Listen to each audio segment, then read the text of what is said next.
The Russians are brutal, they're evil, but they're not stupid. And so I think they will learn from this, and they will eventually get back up on their feet if we let them, which is why NATO needs to smash them right now. We need to break their back.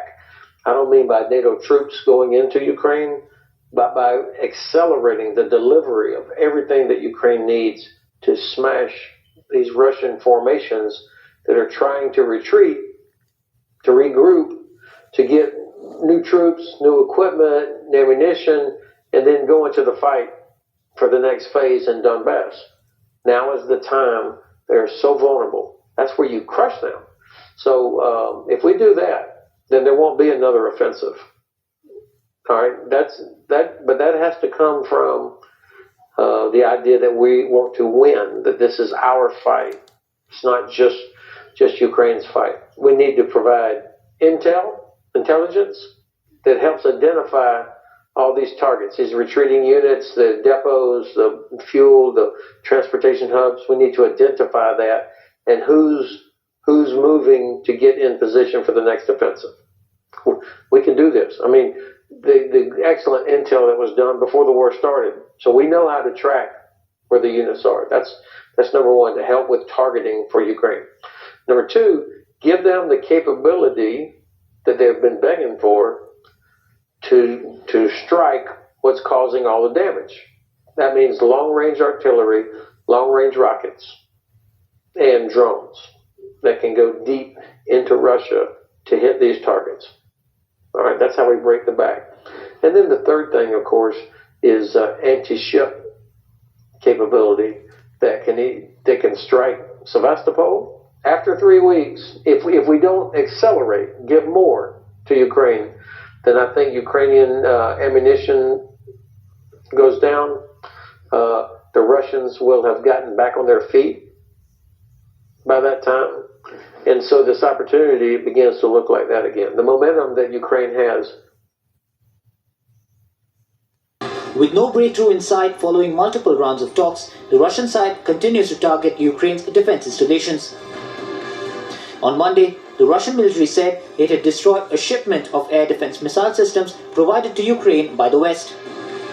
The Russian Defense Ministry spokesman said the military used sea-launched caliber cruise missiles to destroy 4 S-300 air defense missile launchers on the southern outskirts of the city of Dnipro. Russia says up to 25 Ukrainian troops were also hit by the strikes on Sunday.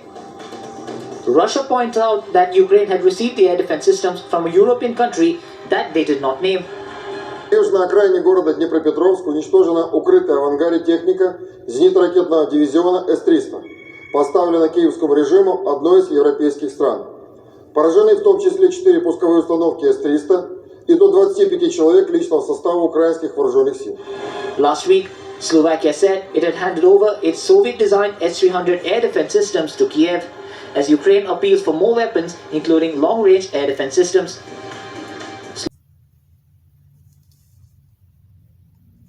President Putin has ordered Russia's strategic nuclear forces to be placed on high alert. He says Western leaders have made aggressive statements about Russia, and he also says that international sanctions are illegitimate.